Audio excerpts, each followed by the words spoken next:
It's just the reason I'm a bad fisherman is like I don't have patience, and like keeping the secret to catching fish is having a hook in the water. Now you do have to like have the right thing on the hook. Is that the secret? I think it is. Like you do have to have the right thing on and be in a good spot. But at the same time, like you got to have that hook in the water a lot, and that's how you're going to catch stuff. Because if you're not, I mean, I think it's a good philosophy for life too. Like if the hook's not in the water, you can't catch anything. If you've got everything done right, you have the nicest rod, the nicest setup, all the right bait. You've read every book about fishing, but you don't have the hook in the water. Can't catch the fish. That's true. I guess that's kind of like it's everything else, dude. Like you can have all the nicest, you can have the nicest gun with the nicest optic, nicest ammo. But if you don't go out there and lay belly prone and put rounds in paper, you're never going to be a good shot. Unless you're me. You know, I visualize. I do a lot of visualizing, and it saves a lot of money on ammo. Does it really? It does, yes. You're sure you're a good shot? In my visualizations, I am a crack shot because I've watched a lot of Westerns, and that's really all you need to do. You know, watch a couple Westerns and think about it a lot. All right. Name this Western movie. Yeah. All right. Can I step? I'm better if I step. Oh, it's not 310 to Yuma, is it? No. Oh, what? It's older. It's about a famous duo. Oh yeah, Butch Cassidy and Sundance Kid. Yeah. All right. Bro, I remember when I saw that movie, I saw that scene and I was like, how do I become that good with like from the hip stepping? What did he end up practicing in his life to be an expert hip shot? Yeah. But he needs to like take that step forward to do it. You know what I mean? He watched a lot of Westerns. Okay. Yeah. All right. Which also leads me to a question I wonder about. Because I was working on one today. And a gun or a Western? A thing for a fishing? Gun. No, a line in the pond. No, a thing for, which is the battle belt. The ultimate thing to look cool is a kitted out battle belt. Mm-hmm. You know, it's like... Is it? Well, if you watch a lot of YouTube, you become... if you watch a lot of gun tubers, you just become... it gets into your psyche that this is what you have to do. To become a good shot, you have to have a bunch of trinkets on a belt that has webbing or molly on it. Yeah, you know, I see a lot of that. And, I mean, I'm off the gram, dude. I'm just not on the gram. So I don't see as much, like, of the zeitgeist gun culture, you know, like this is in. I only see what I see on YouTube. And a lot of YouTube stuff is pretty much like the zeitgeist on YouTube is to just poop on whatever the most popular stuff is. Right. Or try to just pop the ego out of every image on social media, right? And I think like Brass Facts and Hop, he just goes by Hop now on YouTube. But originally it used to be Hopalopophile. I can't remember why. And then like TFB TV and Grand Thumb and administrative results, they usually like will put to test a lot of gear. Yeah. And one that I've seen a lot of, which has just made me decide not to buy a battle belt, is just the use case and practicality of a battle belt. And what I've concluded from my experience is like when I was in security, armed security, I was running battle belt. If I was in the armored truck, I would, if I was in the back of the armored truck, I'd be running a like, what's it called?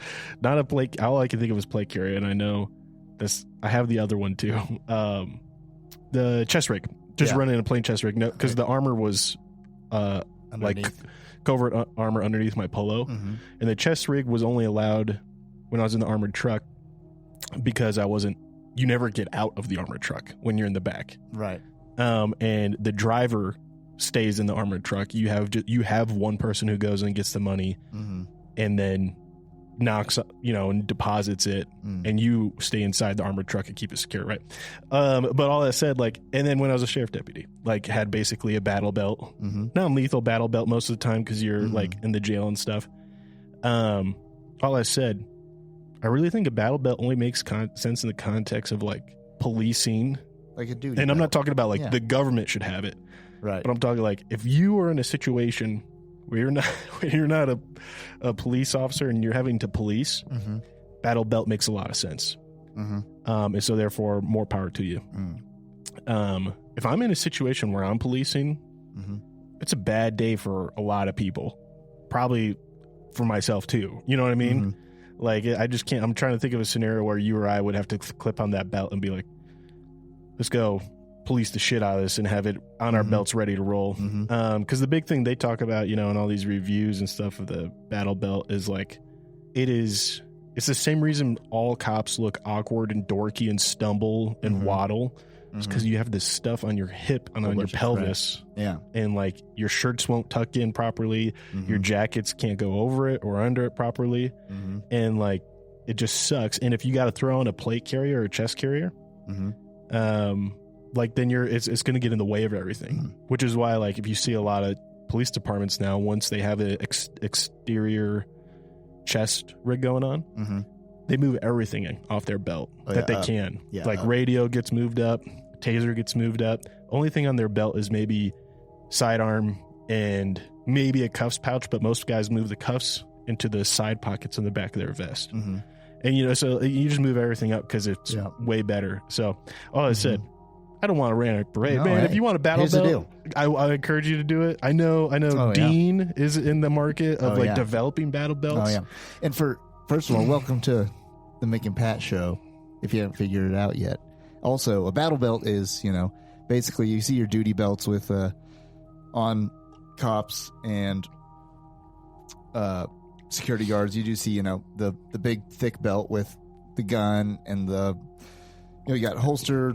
Backup AR mag. You backup AR mag. You have mags for your pistol. You have usually a handcuff, maybe a tourniquet. Maybe on the back you have a dump pouch for magazines if you're a range setup or whatever. But, basically the reason I have a battle belt is because I think they're cool. And here's the deal. I think that also that I completely see the impracticality of them on a normal day-to-day basis. I think mine, the way my mindset is going towards it is all right, I'm rigging it up for to have just on a range to convenience on range day. To have stuff. And technically it's the thought process being, well, if you carry your gun concealed, then you should just train with it from that position, right, instead of having all your gear outside. But at the same time, you can have gummy bears and extra mags and everything loaded up and in the pockets of your battle belt. But so basically for ranges, and then also kind of ever since I first saw the movie The Patriot. Smoke break.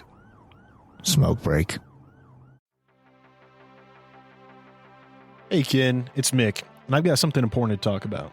We all hope we never find ourselves in a self-defense situation, but life's unpredictable.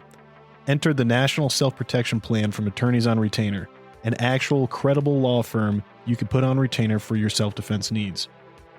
For just $35 a month, you get national coverage in all 50 states for criminal and civil legal representation in self-defense situations, complete with a 24/7, 365 toll-free emergency line.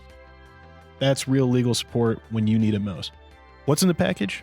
Bail bonds, scene cleanup, firearm replacement, even mental health counseling. Plus, 0 fees for a laundry list of defense-related costs like expert witnesses. So support the show and get yourself some peace of mind. Click the link in our show notes or visit our sponsors page to sign up for the National Self-Protection Plan from Attorneys on Retainer. Hey folks, Pat here. If you're like Mick and I, you're a fan of classic tales like Lonesome Dove, Blood Meridian, The Three-Body Problem, and Steinbeck's East of Eden. With Audible, you can dive into these epic stories anytime, anywhere. Sign up for a free month, and your first audiobook is on the house. To start your free trial and support our show, click the link in the show notes or swing by the sponsors page on our website. Want an awesome website for your podcast? Check out Podpage. We use it for the Mick and Pat show, and it's a game changer. Set it up in minutes, no coding needed. Support the show by using our link to get started. Your podcast deserves a home as great as ours. Podpage, the one-stop solution.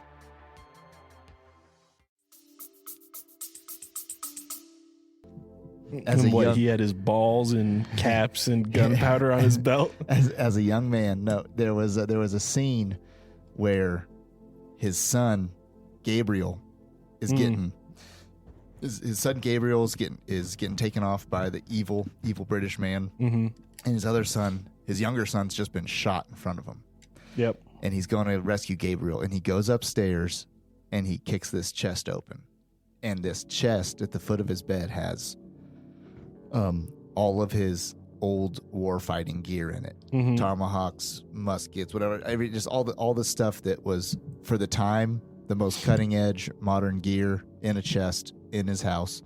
And so I'm like, the part of me is like ever since I saw that, I was like, I have to have my own war chest, just ready, just sitting, sure, yeah, to never be seen. That's all. So it's like, if I'm ever going to use it, it's for the range. Strap it on. I mean, hopefully, right. And then, but then it also just going to sit in the chest full of stuff that's ready for, I don't know, just wild things. Carrington event. Exactly. I feel it. Here's my thing too. Also, hey, welcome to the show. Instead of saving this to the end, I'm just going to say it up front in case, because I know we are bad about it, and I bet our sponsors hate that we're bad about it. But welcome to Mick and Pat show. If you don't know, we're starting to get the ball rolling on things and getting more traction due to listeners and subscribers on YouTube. So we got some sponsors. Check out our store so you can see products that we own ourselves and stand behind.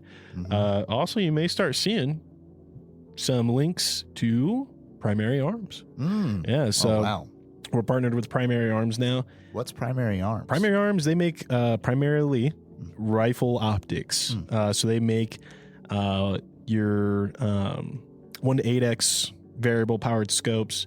They make your fixed magnification. What are those called? Prism scopes. And they're crushing the market right now. They offer 3 tiers of their product, essentially, from there's not a trash tier with Primary Arms. I'm going to be honest. I've seen their SLX, GLX, and PLX line. If you think of it, P's for platinum, G's for gold, and S is for silver. They don't do a bronze one because they want to make good quality stuff. But yeah, check them out. They got great reviews. If you don't believe us, just look at some of the people who do primarily optic reviews on YouTube, where they let you look through the optic with a optic camera. You could really see the quality of glass between Primary Arms and some of the other competition, which I'm not going to diss on, But all that said, I got a PLX C1-8X, bought it with my own money. And then I saw after I bought it that Primary Arms had a opportunity for sponsorship if you're the right fit for their brand. So reached out to them, and here we are. So we'll probably put a link in there. It's just I'm not going to be saying buy all their scopes or jazz, but I'm certainly going to reference the one I use because I freaking love it. I put that PLX C1-8X on my 308. It's a variable optic, and it's more designed, of course, for a DMR, close engagement to long range. And I was putting in pretty good groups, 3-inch groups out at 200 and 300 yards with it, which, if you don't know scopes, 8X, it's not, you're not looking at the whites of their eyes if they're past 100 yards. Even at 100 yards, it can be kind of finicky depending on the size of your target, right? Right. And so, but really clear glass, the PLX Japanese glass, illuminated reticle, and it has really awesome reticle markings etched into the scope for pretty much quick adjustments for distance and wind. It's got measurements hey, if the width of the shoulders of the thing you're aiming at, I'm saying thing, is this width, they're probably at 400 yards. If their head is this size, they're probably at 600 yards. If they're covering the distance of this tick on the scope, they're probably walking which puts them at a 5-mile-an-hour pace, which means you need to lead here. And all of that you learn by reading the manual of arms and then just looking in the scope and practicing. I'll tell you what, it's pretty accurate, man. The 300 yards, we didn't shoot out past 300 yards, but using the etchings for like calculating 300 yards in my holds, just quickly on the fly, not doing like, I'm not getting in the wind or anything like that, just doing quick fly math with the optic. It was pretty easy to do adjustments and stuff. So all that said, sponsorships, we got the store. If you like Liquid Death, some dude wipes, just get them through our link, man. We like those products too. And we appreciate any support we get from you all, our kin out there. So with that said, plugged it now, like we should. And moving forward, the battle belt system. I was thinking this today, which I just thought it was funny you said this. Because I was holding a baby. Oh, yeah. Not my baby. I don't have babies, but I was holding a baby. And I just thought it would suck to try to carry a child if I was in a shit hit the fan situation and I had a chest rig on with mags and all that. But let's say worst case scenario, your daddy daycare for the day. And you throw that, baby carrier, or what's the ones that are really cool looking that women use that are like just, it looks like a scarf wrapped all around them and stuff. Yeah, it's called a ring sling. Like one brand is called Ring Sling. It just looks, it looks like, holistic. And it looks like it just really keeps that baby snug. But anyways, I saw that and I was like, okay, I could actually see the use case of like, oh crap, I need to throw the baby on me so my hands are free. And I can run and deal with obstacles, barricades, individuals. And in that situation, I could see like, I'm not throwing on my chest rig, dude. I gotta throw on battle belt and just tuck baby up with my arms and hold on to baby while I'm getting doors and moving things out of the way. And I want to know wherever I get to, once I can set baby down, I have some of my kit on me. So I could see that being like a use case for a battle belt at hand. That said, who knows? I'm not going to poop on anyone's parade if they like a battle belt and they want to run it. Whatever works for you, man. Just as long as you're not like one of those stands who is like, look at all these freaking boomers with their chest carriers. Get with the times. Leather holsters. Yeah. Also, I'm just not a big fan of posers, right? Some people get a battle belt and they're like, I'm a cop now. And I'm like, why do you even want to be a cop, bro? Let me tell you, it's not that cool. Right. Like, better. There's other things you could do and have more money to then LARP. Right. If you want to be like, that's the other reason I do have a battle belt, is because someday I plan, when my boys are in like late elementary, early middle school, we will get heavily into airsofting. Oh yeah. And yes, I will wear all the kit things to airsoft with a bunch of 6th graders, and I will dominate them. That's also the other thing though, bro. Like, I did airsofting a lot when I was in high school. I say a lot. We went like probably a good dozen times out to like professional games, and then otherwise we just did a bunch of like smaller games that didn't have nearly as kind of like it was free to come. There was a referee and like mission, but it wasn't like, people traveling in teams. Right. And, but the team one, even though like there's a lot of guys who didn't run chest rigs or insane kit because your magazine holds 358 rounds. Yeah, and like mid capacity mags, still 100, maybe 90, depending on the firearm, right? Or the airsoft gun. And so it was one of those things of like, you just fill up your pockets. Yeah. And like you're good. That's what you know what I mean. Yeah. Well, the guy who shreds people out there is the guy who's literally wearing safety glasses. Yeah. Like World War II trench coat. Like shorts and muck boots for some reason. Yeah. Like, I don't know why he's wearing muck boots, but it's just like shorts, muck boots, and like bandana and glasses. And that's it. And you're just like, he's gonna kill all of us. He's smoking us, dude. Anyways, I guess I had one vest that had like 2 magazine holders and a holster for the pistol on it. It was like one of those cheapo Amazon ones. Right. But I mean, that's awesome for airsoft. And we would, me and my buddies, we had the full, like, this is also like, we probably stopped airsofting in high school so much. We were like late elementary school, like full whatever you could find at the Army surplus store. I mean, we had canteens jangling, like World War II style helmet clinking around. It was great. Dude, I had all my Young Marine gear still when I was in high school. Young Marines was like a Boy Scout program for anyone who doesn't know about it. But yeah, I had the canteen and the web belt that I used for it too. Dude, so much fun. I look forward to those days. We'll just smoke both of our kiddos. Oh yeah, hide in the woods. Anyways, moving on. We got quite the assortment of topics for the show today.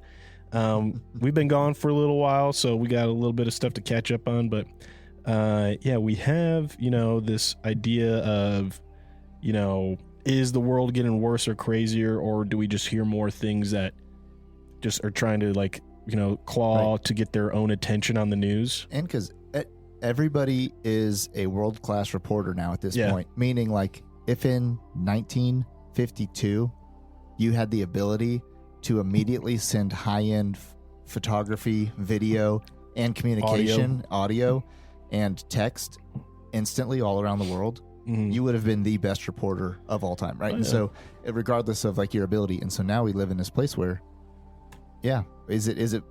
what is going on? Now we live in a time where I actively shame people who are putting videos on YouTube of trying to interview someone, and I realize this person is not an interviewer or a journalist, and the person they're interviewing they're just actually harassing. And it's just it's not news, right?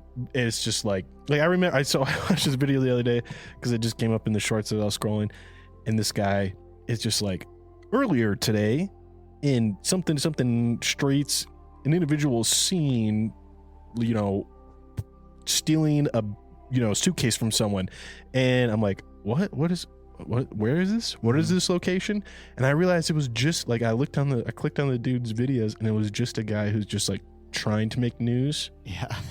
And I don't know, it was weird, bro, but it wasn't at first I was is this a meme? Am I missing the joke? Yeah. And it wasn't sarcastic fake news. It was just and he was just going up and annoying people. Oh yeah. He's like, we caught you doing that, sir. We're going to report. You're going to be on the evening news tonight. And the guy's just man, get the hell out of my face. And I was just I would punch this dude. Are you kidding me? So, and then the other thing too is have you watched an episode of AFV lately? Not America's in a million. Home Yeah, videos. no, dude. Here's the deal. That in a long time. If you sit down and try to watch through an episode of that right now, it's not funny anymore. Those videos are trash. Those are garbage trash videos. Where before, that was YouTube. It was gold. AFV was YouTube back in the early 2000s, 90s. It was incredible to see. Yeah. How was it even possible to see that many dads get hit in the nuts by a T-ball ball? Yeah. But it was incredible that it had been recorded. Yeah. Now it's someone records the most. I saw a video today of a guy. It was a drone shot of a guy in the Caribbean jumping off of the mast of a shipwreck. He ran off the mast and dove off of it, and the drone followed him, and then the drone went underwater with him. And I just I just kept scrolling. It was worthless. Yeah. Right. But that would have been the most incredible. People that are what am I watching? Yeah. That, it's, and so now we just live in a time and place where everything's been recorded, everything's happening, and so what witchcraft allows me to see through the eyes of a bird. Exactly. Yeah. So in the first news, and comparing it, I'm sure back in 1952, the year you just randomly picked, pulled out of my butt, I'm sure there were way more 15-year-olds being attacked by bears. But today we hear about it, and it's in Arizona. Yes. Tell me about it, Pat. Okay, so a 15-year-old boy was attacked by a bear while watching television. Okay, now let me ask you this. Yes. Are we sure? Who reported the story? It is. Did the boy report the story? Is this what the boy told authorities? I know, right? CBS News covered it. I saw the picture of the kid's face. If it wasn't a bear, it was at least the dude got injured. All I'm saying, man, is I remember being a 15-year-old boy and watching TV and thinking, I could choke out a bear. Oh, yeah. A black bear. I remember chasing black bears when I was 15, 16, right? Exactly. So, anyways, this kid watching TV, he was in the family cabin. So now, we're in a cabin. We're a little bit closer to the woods, right? It's more likely to be attacked by a bear in a cabin than if you're in, the suburbs of Flagstaff, Arizona. You're out in the mountainous parts, a little bit in a cabin. But anyways, so this kid, he's family cabin. He got attacked by a bear this last week, and the bear came in and snuck up on him, swiped him in the head from behind, got his like neck and ear and cheek on the first swipe, and then the bear ran out of the house, and then the bear turned around and came back in for more and got him like in the body. Now, I will say the boy lived. I think he's going to be fine. It was mostly just stitches. Okay, it wasn't like that one video. Do you remember that one video a while ago where the son on Instagram, he was hunting with his dad, and he just showed the dead bear he shot, and then he turned the camera and his dad's face was hanging off? Yeah, like half his face is like just like off. Yeah. That effed me up. I was actually mad at our boy Rice-A-Roni for setting that. Yeah, because he's no context. And because he's desensitized completely to that stuff. Like Rice-A-Roni, you see people without faces all the time. Yeah. Like that was a little much. Because here's the worst part. Not the worst part. It's good that dad was alive. Mm-hmm. He was just talking, bro. And his face was flopping around. I was like, don't let that man talk right now. That is uncanny valley shit. Yep. And so here's so the bear ended up, the brother and the dad, older brother and dad came in, scared the bear off or got its attention, got it out, and the bear's no longer alive. The bear's been because that kid choked executed. It out. I knew we could do it at 15. So here's what I'm going to get into now. I think the scariest part of this story, besides being attacked by a bear all of a sudden, is a horrifying event. Because while I do also believe I could choke out a bear, I can't. Yeah. And the sheer strength of those things is incredible. Yeah. Like that bear might have been trying to play with him, less than attacking him. Well, right? was it a male bear? It was female bear? It was a male bear. 3-year-old black bear came in. But so you ever have a dream where you ever have a dream? You just dreaming and when you dream it and you can fly? Yeah. Sorry. It's like that. You know what I'm talking about? That video? Yes, I do. Okay, all right, sorry. But I think this is common to a lot of people. In the dream, something is happening and you need to move quickly. You need to get across the street. You're fighting and you're punching. Like it feels like you're punching through cement. You know, it's like sludge. Yes. And you're running and you just can't run and your body won't move quickly. Mm-hmm. All right. You know that horrible feeling you have during that dream, just not being able to, oh my God, it's a horrible feeling. Okay, this kid who was attacked has a neurological disability that doesn't allow him to move quickly. Oh, wow. So this kid, the second attack happened, you're like, well, why'd you get attacked the second time? Well, he couldn't get away. He couldn't get out in time. So, I mean, this kid lived the nightmare we've all had. It happened to him. He couldn't get away. He just couldn't move fast enough. And I mean, I just can't imagine what that was like. And I was reading the story and I got to this part of the neurological disability piece and I was like, you've got to be kidding me. That is like just a true living nightmare, right? And so I think we've all had that type of dream, and this kid had to live it out. So I think the kid's going to be fine. The bear's not fine, but look out for bears when you're out there in the wilderness, you know? Bro, do you know, here's why I think I could beat a bear, a black bear. It's just because I grew up on these stories. Like, have you heard the story of Dale Peterson? C. Dale Peterson? Maybe, I don't know. He's just a dude who, like, he was like a wildlife game and preserve guy or a scientist or some kind. But he was just up in Wyoming doing some biological research stuff on the wildlife up there. And there's a bear stuffed now, and it was the bear he killed with his own hands and teeth. Oh my gosh. It was a grizzly bear. Oh my And goodness. it's only one of two in North American history verified to have been killed with not modern weaponry. And it was verified to like he dragged the body into like another fish and wildlife guy who was like, I got to do an autopsy on this to make sure you didn't poach it. And I wonder if he like said that while looking Dale Peterson in the face. Yeah. He's just clawed up, scratched up, got bear bites on him. He's got still grizzly fur in his teeth. You know what I mean? This is like, I got to make sure you didn't poach this thing. He's like, okay, go ahead, bud. Got to go by the books on this one. But then there was like back in, what was it, like 2014, 2015 maybe? There was like a shepherd from some country out. I got to look it up. It was a Bosnian shepherd that strangled a brown bear. Like he just was on its back and put it in a headlock and choked it out. hey, that's legit. That's King David stuff. Yeah. Yeah, dude. But I will say, I can't do that. like you said, I ain't got that. I ain't got that dog in me, man. He said that was only 2 recorded. Like there's only been 2 recorded in North America. So you got to at least try. Mm-hmm. You got to go out fighting, or not, depending on the feet. You either got to go full fetal position or fight it out. No, after watching The Revenant, dude, I don't think I could like go fetal. Yeah, that thing looked like The Revenant just made it. It was so brutal, man. The way it just yanked him around, no matter what. It's like, I'm not done with you yet. Yeah. Raped by a bear. It wasn't rape. Looked like it. I don't think it did. It wasn't. I just watched it the other night, like the other week, and I was like, whoever said this looks like a bear raping him, it did. It really didn't. It was some I just thought first person. I was gonna say it looked like it was. The thing that messed me up was when it shows it swipe his neck. Oh yeah. And he had to cauterize his neck. Oh yeah. Bears. Anyways, nature, bro, wild. And another thing that happened this week it happened just this past weekend, Memorial Day weekend. Tornadoes coming through Texas, Oklahoma, Nebraska, Arkansas, I think. No. Yeah. You're kidding. Yeah, I know, right? Tornadoes in Tornado Valley? Exactly. Yeah, so known as this is where tornadoes happen. But this one, there's been 23 reported people have passed away from it, over 100 wounded. There was one gas station that went down. They said 80 people were trapped in the gas station. Because, when, have you ever been in a kind of tornado situation? Buc-ee's. Oh. Yeah, if it was a Buc-ee's, it'd been like 80,000 people trapped in a Buc-ee's.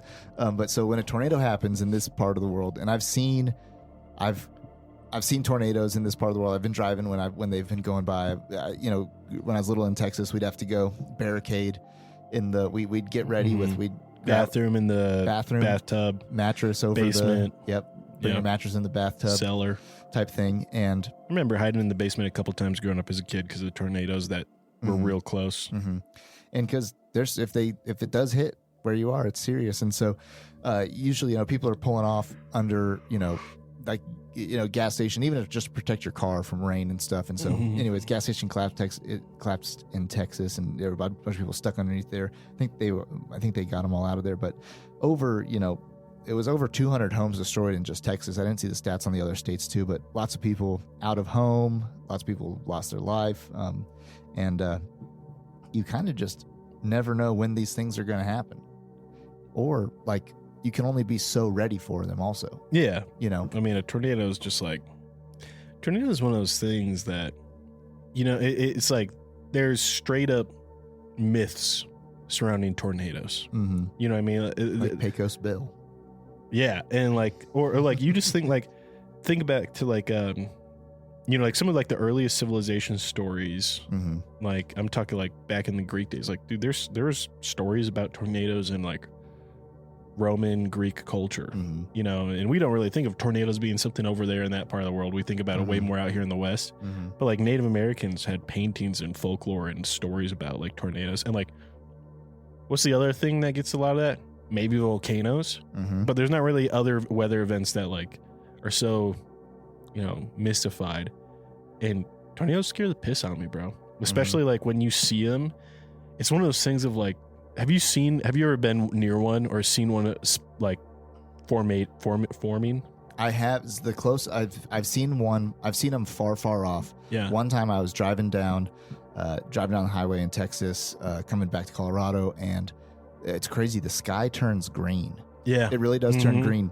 And a tornado started to form, but didn't. As the sky turned green and it's raining like crazy, and just about 200, 300 yards off the highway, two clouds converged and started spinning and coming down. So it was really, it was the widest part of the tornado at the top had started. It started to turn, and it made 3 or 4 revolutions. And I was like, oh, it's going to happen. But it never fully kicked in and touched down and turned into a tornado. But the magnitude of watching 2 clouds converge and then spin and turn down was we got to get out of here. Yeah, dude. Same thing. I was at my church growing up as a kid on a Saturday, and I remember we had just done something playing like flag football or something like that, all hanging out, and my grandfather was coming to pick us up, and the storms were coming in, and we all saw them meet, and it was like just over the hill of our church.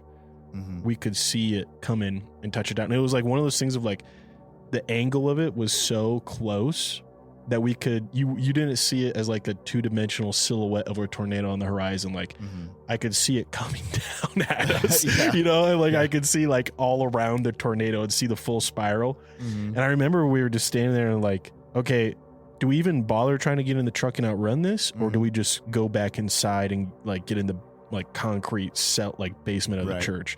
And it was one of those things that was just unreal. Again, yeah, like you said, the crazy sickly like bluish green sky. And then Billie Jean and we were driving to a housewarming party or something like that recently. I think it was just the spring, if I remember correctly, and we saw a tornado touch down in a cornfield. Oh wow. Tear it up, and we saw like some storm chasers turn off to chase it. Oh yeah. But it wasn't a big one, it just pulled off. But it was one of the things where I saw it, and I know Billie Jean was like, oh my God, like what are we gonna do? And I was like, we don't have to worry about that one, you know, because it was a pretty skinny one. More like a dirt devil. Yeah, I mean, it was big, and it went up into the sky, and it was fully connected. Oh yeah, but it wasn't like the one that's picking up my car. You know what I mean? It was the one that's like, you don't want to be outside near it because it'll pick you up and take you away. But if you're in your house or in your car, you're fine. Right. But it was cool. It was crazy cool because she was like, I didn't know they were here. And I was like, there's more here than there are in most other parts of the world. So, but yeah, that's pretty sad, dude. I saw like the storm, like death toll and all that stuff, and that was pretty crazy. But it is one of those things of like, kind of comes with the territory out there in like Tornado Valley. You know, it's like the same thing when, you know, I'm not saying you should be not caring or not empathetic, but it is one of those things of like, people been living there a long time. They kind of know what to expect. And like the seasonality stuff, it occurs. And it's like the same thing of like a hurricane in Florida. Yeah. Or like building your house on the side of a hill in California. It's like mudslides happen, man. Or, you know, out here where we're at, building your house in the mountains. Like there's not mudslides, but there's fires. And you know, that's what you accept when you build your house here. So. And the main thing is people just don't think about it. Yeah. They don't have a bigger view of history and what's happened, or that storms can happen and how those things can, even if there's 2-year cycles, 5-year cycles, there's 100-year cycles, 500-year cycles on storms and when they come and how they happen. And sometimes they can be devastating. Speaking of which, we just had a little cycle here recently. A CME event, coronal mass ejection, which is the term to describe the ejection of the particles from the sun that are ejected out of solar flares, essentially from the sun, and sent hurtling through space. And those, I just said the word. Why did I forget? The word. Yeah, I just said it, man. What? I'm on, guys. This is the real news from the Mick and Pat show. I have dementia. The particles? Particles. There we go. Yeah. Particles. But the particles, they maintain a charge and concentrate enough, they can actually peel through. And I say peel because when you see an image of like the Earth's magnetic field, it's kind of like the magnetic field is being peeled away a little bit by these and just, you know, sustains itself because it's not strong enough. But if a coronal mass ejection is powerful enough, it peels through our magnetosphere and can like literally do quite a bit of damage. And one of the side effects every time there's a solar flare that we get hit by is aurora borealis. And I say borealis because I think borealis is regional. So northern lights. Yeah, but like there's auroras that you can see outside of the borealis or the region of it. But anyways, that's an effect you see. And recently, just a couple weeks ago, we had a huge one that went so far south. I think some people said they saw northern lights as far south as like northern Alabama, which is like, that's not where you want to be seeing the northern lights. That's not Alaska. Yeah, like if it's getting down that far, bud, that's a big solar flare. And a lot of people might have seen movies like Geostorm or gosh, I don't know what other solar flare movies. There's a couple of them that essentially say, like, you know, if a CME is powerful enough, it actually works like an EMP and it could take our grid offline. And then it will disrupt our power supply, internet, phone lines. It'll shut down satellites. And so all of that said, I kind of want to talk about the one that started it all and what is, you know, predicted to occur again in the next, you know, decade or so. And we'll see how accurate that is, right? But the Carrington event, man, the Carrington event is kind of like the big one that in recorded history got us paying attention to this stuff. So when you think about it, there's one of those things, like, there's so many events that have happened to Earth, right, over the span of humanity's existence. But we really don't know about those things if they haven't occurred during recorded history. Right. And this was one of those things of, like, yeah, we started studying and knowing, of course, way before this event occurred, like what solar flares are. And, you know, because of we've seen the aurora borealis sometimes nightly in some countries. But what year was this? It was 1859, the Carrington event. And it was the first, like, massive geomagnetic storm on a record that, like, really, as mankind, made us start paying attention and, like, wanting to study, be like, what the, oh, this can happen? So it occurred the 1st and the 2nd of September in 1859. And it was an event that essentially was the result of a coronal mass ejection colliding with Earth's magnetosphere that caused a complete and, like, absolute shutdown of most electronics we had at the time. So, like, the telegraph system that we had globally went silent. And, like, the world was just shut down in communication and what we had established at the time. And there's been a lot of predictions of, like, just exactly how devastating this could be nowadays. And a lot of people, because of how reliant we are on an electrical grid and how not insulated it is from a CME of this magnitude, a lot of people are like, you know, if this occurred, it would result in, you know, damages in the U.S. alone, somewhere between $600 billion and $2.6 trillion. Wow. No more iPhones? Yeah, no kidding. Which is just, like, you know, one of those things that's just like the U.S. can't afford that, and, like, to rebuild off of that in any reasonable time period, let alone globally. And so it's one of those things that a lot of people are pretty, like, kind of scratching their head at, is like, it happens so infrequently on this kind of scale that's hard to tell how many times it's occurred historically. But CMEs, you know, happen, you know, probably, like, a big one that we just saw, like, this last week with, you know, aurora borealis effects so far south. They occur, like, once every 2 years on average. And the most we kind of have from those lingering effects is, like, radio static, right, or something like that during the event. And to put it into scale, the way these things are measured, they're on a scale that measures the A index and the K index, from what I understand. And the A index only goes up to 5, and anything past A5 is, like, that's the highest, like, a magnitude, earthquake magnitude, right? Like, I don't know. Well, maybe that's not correct. Right. I don't think, or hurricanes. Hurricane's a good example. There's no above Cat 5 hurricane. Right. Because Cat 5 is just like, once you reach Cat 5, there's no top of the scale. And so the one that we just had was A5 CME. Really? So that and the Carrington event are both A5, but on the K index, the one that we just experienced was a K5. The Carrington event was a K70 to 72. Wow. So it's like one of those things there's a lot of room for the measurement and stuff, but yeah, it's pretty crazy, man. And a lot of people say we were actually lucky with the CME we just experienced not being more severe. There was apparently, like, in the prepper community, a lot of people, like, preparing for the worst. Like, started, you know, getting their go bags ready, putting things in Faraday cages, and we're like, all right, like, if it happens, it happens, you know. So all that said, the Carrington event, pretty sick thing. You should check it out. And learn geomagnetic storms. They're pretty crazy. And if you really find yourself interested about it, I suggest checking out a highly recommended book by me. It's called 1 Second After.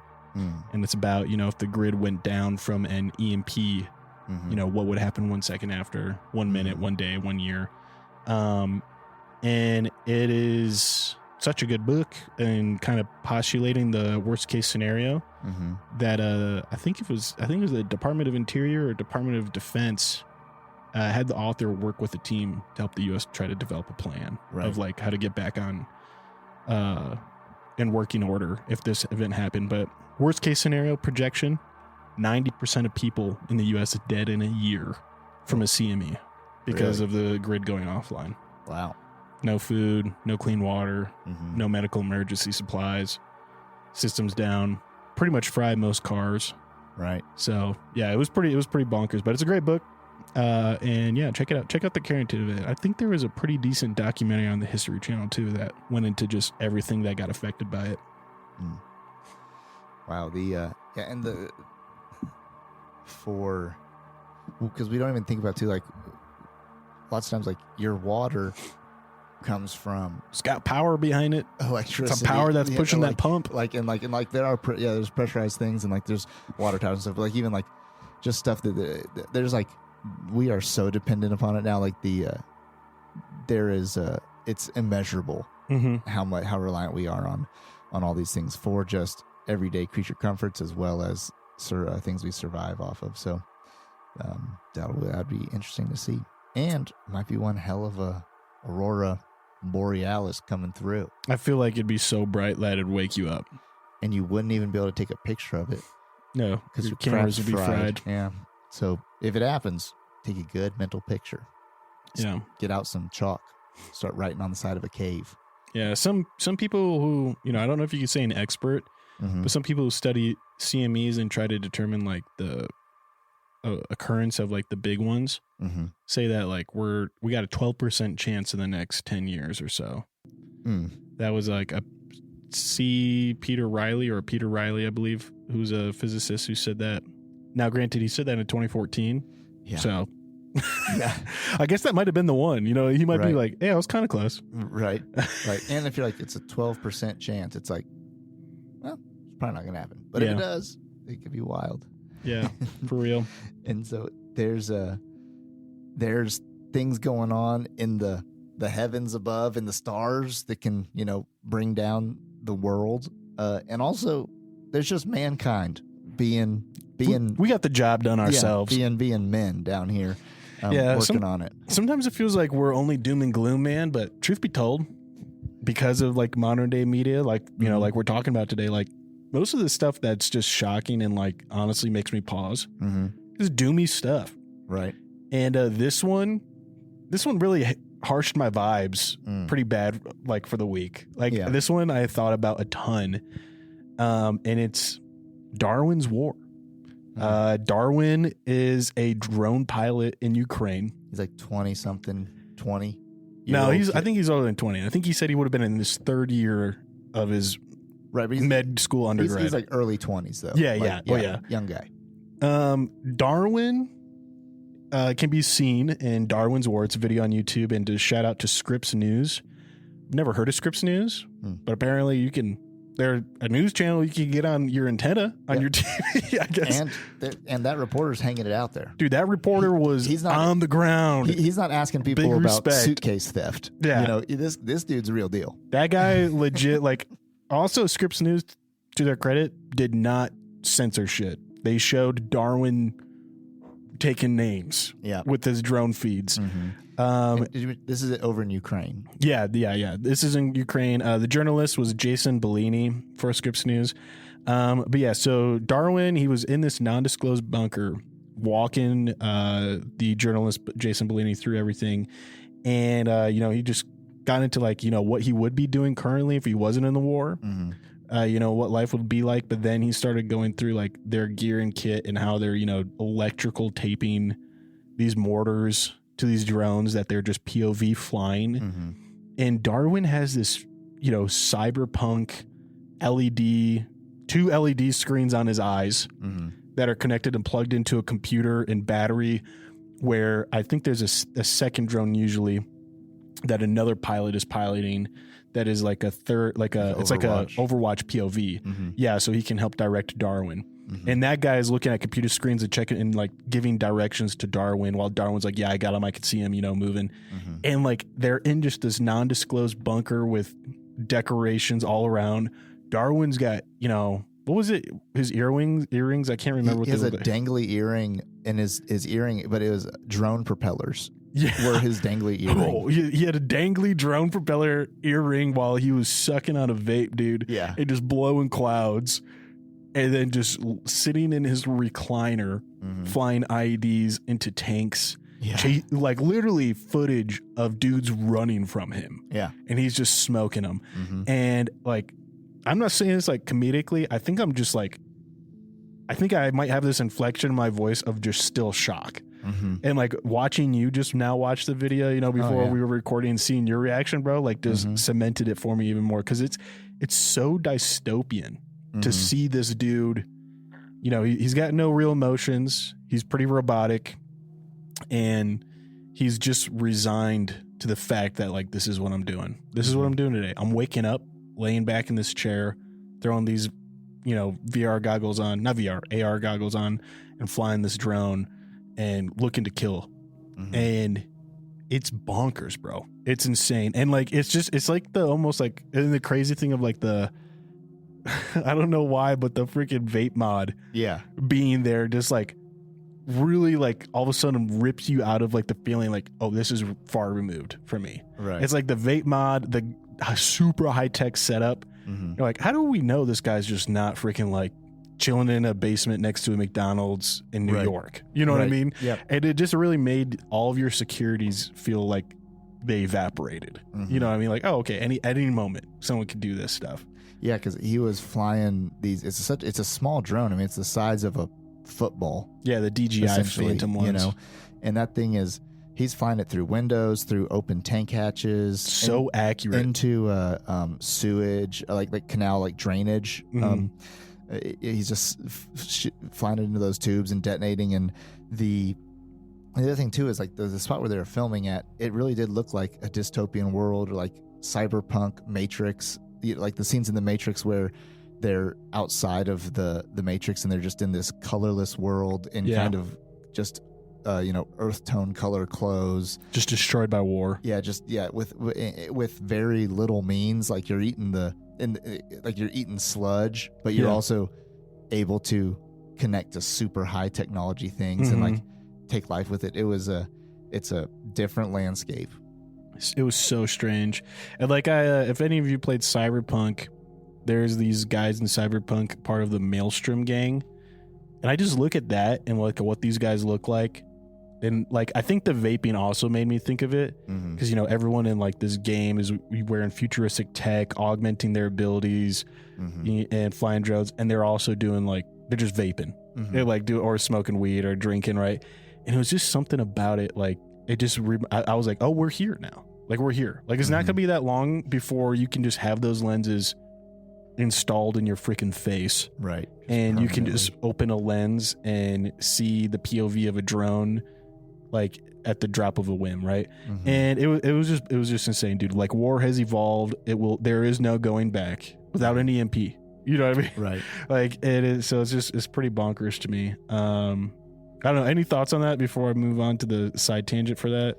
No, it's so weird to have this extreme technology, something where like if you had the ability to have something like this drone in like heck the Revolutionary War, much less even like World War II, even like to just have live video feed Overwatch of a drone, zip it into the bunkers on D-Day and then roll in. Yeah, like it just like that sort of thing. And then like and at the same time, Ukraine is just a wasteland right now. Everything's bombed out and jacked up and displaced. Dude, when I had a couple buddies who were in the Army Reserves and they got activated sent to other locations, while they sent had other people move from those locations to be on standby for Ukraine. And a lot of those guys were just talking about how like when they got activated and we're getting ready to do training and stuff in case we went to a European theater. Mm-hmm. They're like, it's going to be Ukrainistan. Like, this is just going to be Ukrainistan. Like, the same thing that happened to Iran or Afghanistan. In the, what was it, 70s or 80s, we heard about the fall of Tehran. Mm-hmm. Like, we just saw the next fall of Tehran, and it was the fall of, pick a place in Ukraine. Right. And like, it's like, it'll never be the same again, dude. It'll be small cell conflict for a long time. Yeah. Which I was like, I don't know, man, that's pretty dark and bleak. And then now here we are a year later, and I'm like, I don't know, man. I don't see it ending soon. I see it just being drawn out from, occupation and resistance. Mm-hmm. No, definitely. Hopefully we don't make the same mistakes. Yeah. And there's kind of no rules in war, but there are also rules in war. There are rules in war. Which is interesting. There's only rules for the people who are winning a lot. Right. Yeah. It's just. So the people who lose don't have to follow the rules. Exactly. And so, like, I don't know. It's like, will there be some convention about, drones or whatever? I imagine. I wouldn't be things, surprised if like the Geneva Convention started being like, you can use drones, they just can't have weapons on them, and then the military's gonna be like, whoa, we've been using Predator drones for a long time. Like, why can't we put bombs on the small drones now? You know what I mean? Oh yeah. I wouldn't be surprised if like some kind of talk come out about that soon. Mm-hmm. No one talks about it because the truth is no one who's making up the rules of the Geneva Convention is afraid of a Predator drone missile landing in the Geneva Convention. Right. But the moment some terror attacks get done with some drones on some high-profile areas, it's going to be like, wait a second, Because I'd say that's the other scary thing about this, too, is like, for basically, I don't know, $500, $500 to $1,500. Yeah. You could be rigged up to do some major hurt, to just some precise, major very precise action. Like even here, like right now, if we were right now, we were like, okay, here in our town, we're gonna go buy what we need with $1,500 to be able to like target something like this. Anybody can do it, and so then it's like, put that over the fact that we also have like however many million people coming into the country, undocumented. Then it's like you could see where very quickly an argument could be made for the amount of, there could be insurgency in America already, and all they need is a couple things from Best Buy to get it done. Yeah, it's I'm legit waiting for the first time when someone has a drone enter through their chimney. Right. And it's like someone, you pop in a celebrity or a senator or something like that who spoke against like a certain culture, right? And it's just like, I hope it doesn't happen, right? But that's what I'm afraid of. Like, that's what I'm afraid of it occurring, and then everyone's like terrified. You know, all the money with seal your chimneys up, bar your windows. Post 9/11, it's like the main thing was, all right, especially into the 80s too, like hijackings and stuff. It was like, all right, get through airport security and get on a plane. Yep. Now, you don't have to. Who cares about TSA security? Who cares about that's what, you don't have to go to flight simulator school. You can hold an Xbox remote and do those things. So it's accessible in those ways. And so we haven't seen it come to anywhere near us yet, but people are thinking about it. People know that it's possible. Oh yeah. On that note though, too, with the rules, the conventions, not the actor Danny McBride, former attorney David McBride, who you might not know. You're like, who the heck's this guy? Well, he was an attorney in Australia's armed services. He was a prosecution attorney, and he recently started blowing the whistle on Australian armed services war crimes during their time in Afghanistan, specifically the attacking and execution of unarmed civilians. And I started looking into it just because there's a couple Australian content creators on YouTube that I very passively kind of follow, just because one of them, his name's Geordies, and he was speaking out against a politician in his local area, and he was making YouTube videos about it, and then his house got firebombed and mob style lit on fire. Really? And the police didn't do an investigation and stuff. And it was pretty much like, it seemed like they tried to kill him and burn his house down. And he made a whole video about it as well. Wow. And is trying to get an investigation, and like the whole public opinion is with him and support of him to like try to put pressure on the police. It's pretty insane, but he was friends with David McBride and helped do the like kind of breakdown of David being sentenced to 6 years in prison for crimes against the state.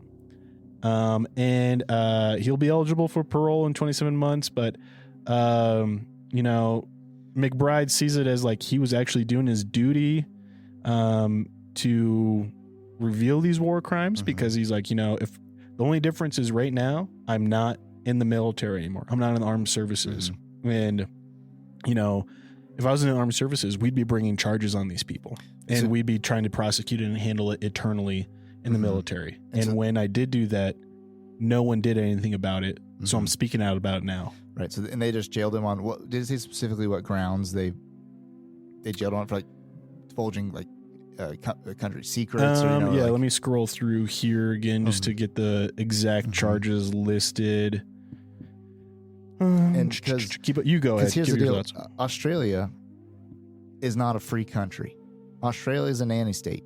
I think that, like, you know, we consider it a, like, just because somewhere in our mind we think of Australia as being, you know, kind of like America or whatever, and like they have all these things, but like really, like their government's not set up the same way as ours. Like, and over the years they've also given up a lot of freedoms, and so like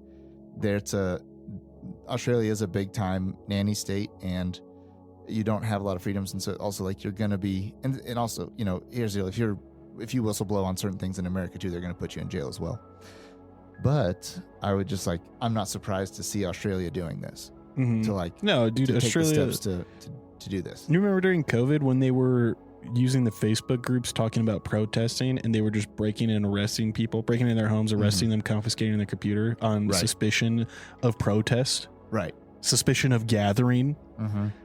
Dude, Australia is a clear sign to me that this is what you get when you curtail and bow down to the government and turn your firearms in. The government has no fear of you expressing your rights to gather and speak freely and protest the government's actions. And all right, so I can't see actually in this article the specific charges they brought up. I think one is the smuggling of state sensitive material, because all this like came up from like evidence he collected while he was touring in Afghanistan. He was a soldier in the Australian Armed Services, and he went on 2 tours, and one of them was even in a detachment with like special forces in Australia. And he felt like, you know, lines have been crossed, started gathering files. He submitted the files to an ABC journalist, which ABC is the Australian broadcast. What's C stand for? Broadcasting channel, I think. Probably the C word. They like to use the C word over there. Can't say that. But yeah, so he said it in that the journalist that he sent it to was a Dan Oakes, and Dan Oakes found they contained evidence that Australian forces had committed war crimes and he lied to help conceal them for David McBride. And that there were like, it was essentially like there was unlawful killings, there was scapegoating for soldiers, and there was even like soldiers that got given awards in private to make it look like they acted in, you know, justification, like, oh, you did something very brave and noble, here's an award, right? And so all that said, they built up a case against police started building a case against Mr. Dan Oakes, the ABC journalist, and his producer Sam Clark. In 2019, they raided the ABC's Sydney headquarters and seized the documents. And I think that is how it got revealed, if I understand correctly, that McBride was the person who was providing the documents to ABC and the journalists. You know, he was revealed to be their source. And that's how they got like 2 McBride descents and charge him. So it's pretty crazy. Totally not a free state. But you know what? Same thing could be said about some whistleblowers here in the U.S.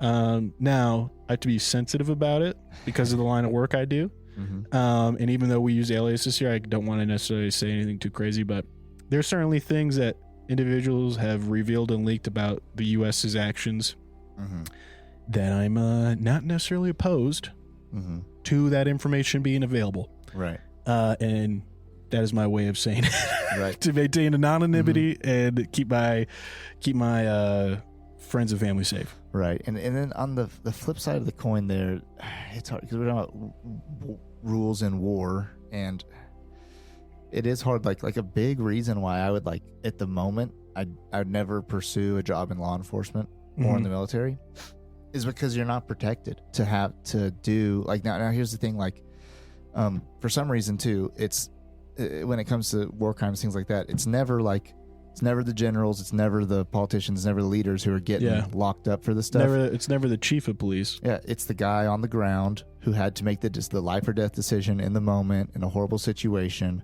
And now, yes, there are horrible things happen. People make the wrong call. People are unjustified in their actions. Especially in law enforcement, it's more.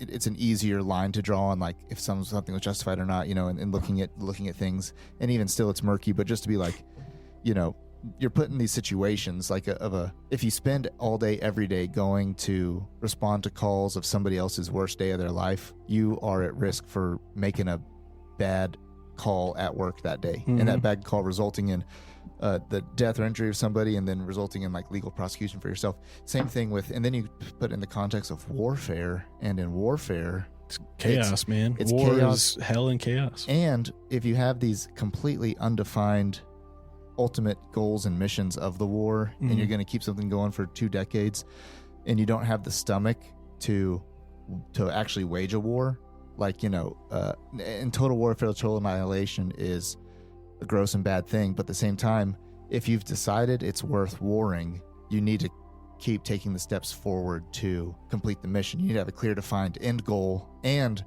to reach that end goal, sometimes it is in a World War II instance, we didn't have deployments. You went over there till it was done. We did bomb entire cities. B-52s flying wing to wing, carpet bombing out entire cities. And I'm not saying that's the right thing to do, but what I'm saying is in the context of war, it's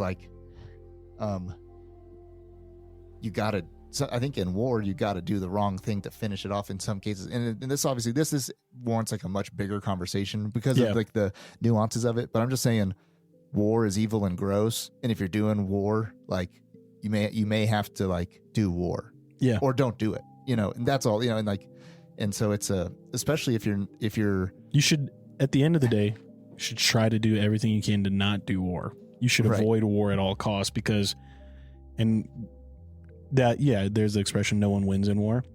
But truth is, there's almost always a victor and a defeated. And the victor is going to have to do some insanely nasty things. And likely the defeated is going to get desperate enough to do some insanely nasty things.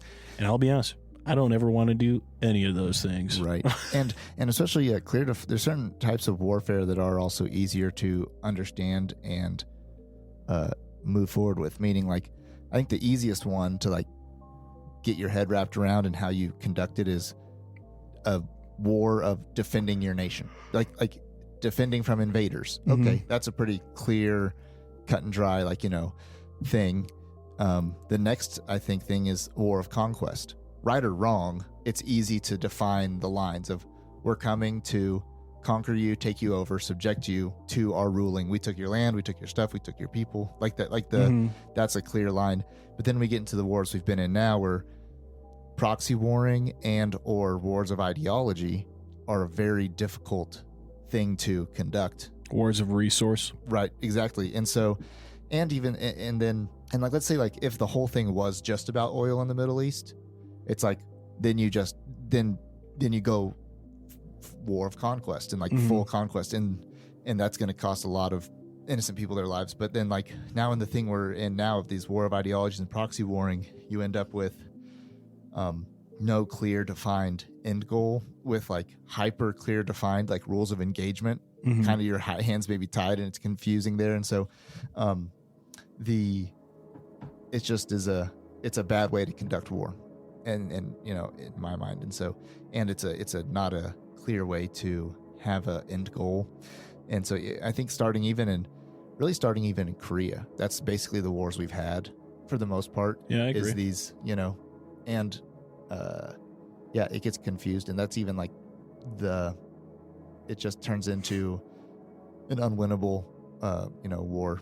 Yeah, in that sense. Yeah, no, I agree. Like, I don't think we'll ever look back and think we really won the. I don't think we'll ever look back and think anyone won the Cold War, like from a civilian citizen perspective. Like, I don't look at it and be like, yeah, U.S. won. Look at it and be like, I guess no one has been annihilated yet. Right. And that's a good thing. And I look at like the war on drugs, the war on terror. Doesn't look like we won anything there yet. Maybe we got some bad dudes, and that's awesome. Maybe we thwarted or stopped some bad things, and that's awesome. But war as a whole, look at the pullout in Afghanistan, that's no victory.